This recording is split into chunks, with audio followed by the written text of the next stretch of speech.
서양 사람들의 불안 애착 비율 약 20%, 한국 사람들의 불안 애착 비율 약 40%, 2배입니다. 같은 인간인데 왜 한국인만 2배나 더 불안할까요? 혹시 이런 생각 해보신 적 있나요? 나는 왜 이렇게 연애가 힘들지? 나는 왜 이렇게 불안하지? 나만 유난한 건가? 아닙니다. 당신이 유난히 예민한 게 아니에요. 당신이 유난히 불안한 게 아니에요. 문화가 당신을 그렇게 만들었습니다. 오늘 영상을 끝까지 보시면 왜 한국에서 사랑하기가 더 어려운지, 그리고 어떻게 해야 이 굴레에서 벗어날 수 있는지 알게 됩니다. 이 시리즈를 처음 보시는 분들을 위해 간단히 설명드릴게요. 저는 지난 몇 주 동안 애착을 여러 관점에서 분석했습니다. 뇌과학으로 봤고, 진화심리학으로 봤고, 관계역학으로 봤고, 철학으로도 봤어요. 오늘은 마지막 렌즈입니다. 문화. 왜 유독 한국에서 불안 애착이 많이 생기는지, 왜 한국의 연애 문화가 당신을 더 힘들게 만드는지, 처음 보시는 분도 오늘 영상만으로 충분히 이해할 수 있어요. 준비되셨죠? 시작합니다.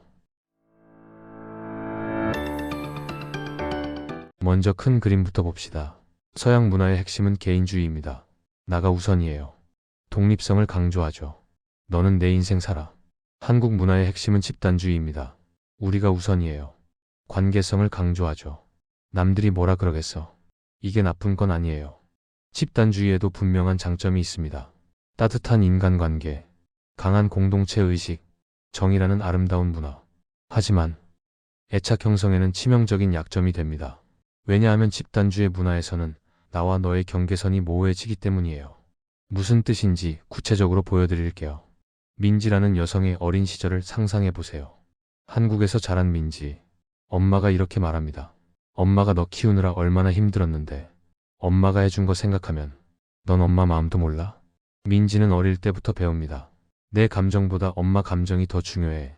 그래서 민지는 이렇게 생각하게 돼요. 나는 엄마를 기쁘게 해야 해. 나는 엄마 기대에 부응해야 해. 나는 엄마를 실망시키면 안 돼. 이게 뭐냐면요. 조건적 사랑입니다. 내가 이렇게 하면 사랑해 줄게. 내가 저렇게 하면 실망이야. 민지는 무의식적으로 학습합니다. 나는 성취해야 사랑받아. 나는 있는 그대로는 사랑받을 수 없어. 이게 불안 애착의 씨앗이에요. 비슷한 상황 서양 문화에서는요. 물론 서양에도 문제 있는 부모 많습니다. 하지만 문화적 메시지 자체가 달라요. I love for you. 너의 존재 자체를 사랑해. You are enough. 너는 그대로 충분해. 서양의 문화적 메시지는 너는 존재 자체로 가치 있어. 한국의 문화적 메시지는 너는 성취해야 가치 있어. 그래서 한국에서는 불안 애착이 구조적으로 만들어집니다. 나는 충분하지 않아. 나는 더 노력해야 해. 나는 언제든 버림받을 수 있어. 이 생각들이 문화 속에서 자연스럽게 심어지는 거예요. 그런데 이 경계선 문제, 연애에서는 더 심각해집니다. 한국의 연애 문화에는 애착을 망가뜨리는 3가지 함정이 숨어 있어요. 첫 번째 함정 우리 문화. 한국 커플들 어떻게 말하죠? 우리 오빠, 우리 남편, 우리 와이프, 좋죠? 근데 문제가 있어요. 우리라는 표현에는 경계선이 없습니다. 내가 행복하면 나도 행복해야 해. 내가 슬프면 나도 슬퍼야 해. 감정 공유가 강제됩니다. 예를 들어볼게요. 민지와 재민이 사귀고 있어요. 재민이 힘든 날이에요. 서양 문화에서는 재민 I need some space. 나 좀 혼자 있을게. 민지 오케이 take your time. 알겠어 천천히 해. 끝이에요. 한국 문화에서는 재민 오늘 좀 혼자 있고 싶어. 민지 왜? 나한테 무슨 문제 있어? 우리 사이에 뭔가 있는 거야? 혼자 있고 싶다가 관계에 문제가 있다로 해석됩니다. 개인의 공간이 허용되지 않는 거예요. 두 번째 함정 밀당 문화. 한국 드라마 예능 보면 뭐가 나오나요? 밀당 잘하는 법, 밀당의 고수, 밀고 당기기의 기술. 이게 뭐냐면요. 불안 회피 게임을 로맨틱으로 포장하는 겁니다. 이 시리즈 3편에서 다뤘던 추격 도피 춤 기억나시죠? 한쪽이 다가가면 한쪽이 도망가는 그 패턴. 한국 문화는 이걸 아름답게 포장해요. 쉽게 주면 재미없어. 밀당이 있어야 설레지. 민지가 친구한테 고민을 털어놔요. 재민 오빠가 연락을 안 해요. 친구가 뭐라고 하죠? 오빠가 밀당하는 거 아니야? 너도 밀당해봐. 건강한 소통은 재미없는 거고 불안정한 관계가 로맨틱한 거라고 학습됩니다. 이러니 불안 애착이 안 생길 수가 없어요. 세 번째 함정 빨리빨리 문화. 한국은 모든 게 빠르죠. 연애도 마찬가지입니다. 3개월 안에 관계 정립해야지. 1년 넘으면 결혼 얘기 나와야지. 만난 지 2년인데 아직 결혼 안 해? 서양은 천천히 가요. 몇 년씩 데이팅만 하기도 하죠. 한국은 빨리 결정해야 합니다.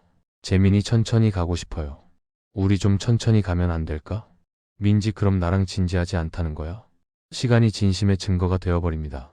빨리 답을 요구하니까, 확인을 요구하니까 불안이 증폭되는 거예요. 자, 여기까지 들으시면 이런 생각 드실 수 있어요. 경계선도 없고 밀당도 미화되고 빨리빨리까지. 그럼 한국에서는 답이 없는 건가요? 아닙니다. 희망이 있습니다. 실제로 지금 변화가 일어나고 있어요. 지금 50, 60대 분들의 문화를 보면요. 가부장적 문화가 강했습니다. 남자는 강해야 해. 그래서 감정을 숨기고 친밀함을 불편해하는 게 당연해졌어요. 여자는 희생해야 해. 그래서 자기 욕구는 숨기고 상대를 위해 사는 게 당연해졌어요. 감정 표현하는 건 약한 거야. 재민의 아버지 세대가 이래요. 남자가 무슨 감정 표현을 해. 결혼하면 참고 사는 거야. 재민도 자연스럽게 회피 애착을 학습한 거죠. 그런데 MZ세대 지금 20, 30대는요. 놀라운 변화가 일어나고 있습니다. 첫째, 심리 상담에 대한 거부감이 확 줄었어요. 나 요즘 상담받아. 이걸 공개적으로 말합니다. 10년 전만 해도 상담 받는다고 하면 뭐가 문제 있어? 라는 반응이었는데 지금은 오, 자기 관리 잘하네라는 반응이에요. 둘째, 감정 표현이 자유로워졌어요. 나 오늘 우울해. 인스타 스토리에 올립니다. 나 요즘 번아웃이야. 친구들한테 편하게 말해요. 셋째, 애착 이론에 대한 인식이 높아졌어요. 나 불안 애착인 것 같아. 전 애인이 회피 애착이었어. 이걸 인지하는 사람들이 엄청 많아졌습니다. 넷째, 경계선 개념이 퍼지고 있어요.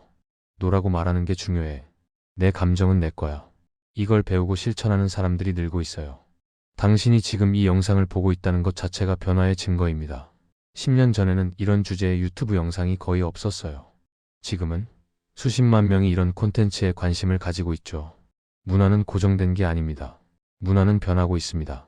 그러면 구체적으로 어떻게 해야 할까요? 세 가지를 제안드립니다. 첫째, 문화를 인식하세요. 이게 첫 번째이자 가장 중요한 단계예요. 아, 이건 내 문제가 아니라 문화적 영향이구나. 이걸 아는 것만으로도 엄청난 차이가 납니다. 민지가 불안한 건 민지가 이상해서가 아니에요. 한국 문화가 불안을 만들어내는 구조라서 그래요. 나는 왜 이럴까 자책하는 대신 아, 문화가 이렇게 영향을 주는구나. 이해하는 거예요. 이것만 알아도 자기 비난이 확 줄어듭니다. 둘째, 경계선을 연습하세요. 나와 너를 구분하는 연습이에요. 너가 슬프다고 내가 반드시 슬플 필요는 없어. 내가 혼자 있고 싶다고 관계에 문제가 있는 건 아니야. 처음엔 어색할 거예요. 당연해요. 평생 우리로 살았으니까. 하지만 이게 건강한 관계의 기본입니다. 이 시리즈 다음 편들에서 경계선을 더 깊이 다룰 거예요. 셋째, 새로운 문화를 만드세요. 우리 세대가 바꿔가는 중입니다. 밀당 문화? 건강한 소통으로 바꿔요. 빨리빨리? 우리 속도대로 가요. 조건적 사랑. 있는 그대로 사랑해요. 남들이 뭐라 그러겠어가 아니라 나는 이렇게 할 거야로 바꾸는 거예요. 한 사람이 바뀌면 그 주변이 바뀝니다. 그 주변이 바뀌면 문화가 바뀝니다. 당신이 변화의 주인공입니다. 오늘 배운 걸 정리할게요. 한국에서 애착이 더 힘든 건 당신 잘못이 아닙니다. 집단주의 문화가 경계선을 흐리게 만들었고, 우리 문화가 개인의 공간을 없앴고, 밀당 문화가 불안정을 로맨틱으로 포장했고, 빨리빨리 문화가 불안을 증폭시켰어요. 문화가 당신을 그렇게 만들었습니다.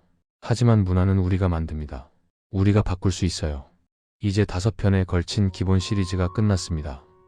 1편에서는 뇌과학으로 애착을 받고, 2편에서는 진화심리학으로, 3편에서는 관계역학으로, 4편에서는 철학으로, 오늘 5편에서는 문화로 봤어요.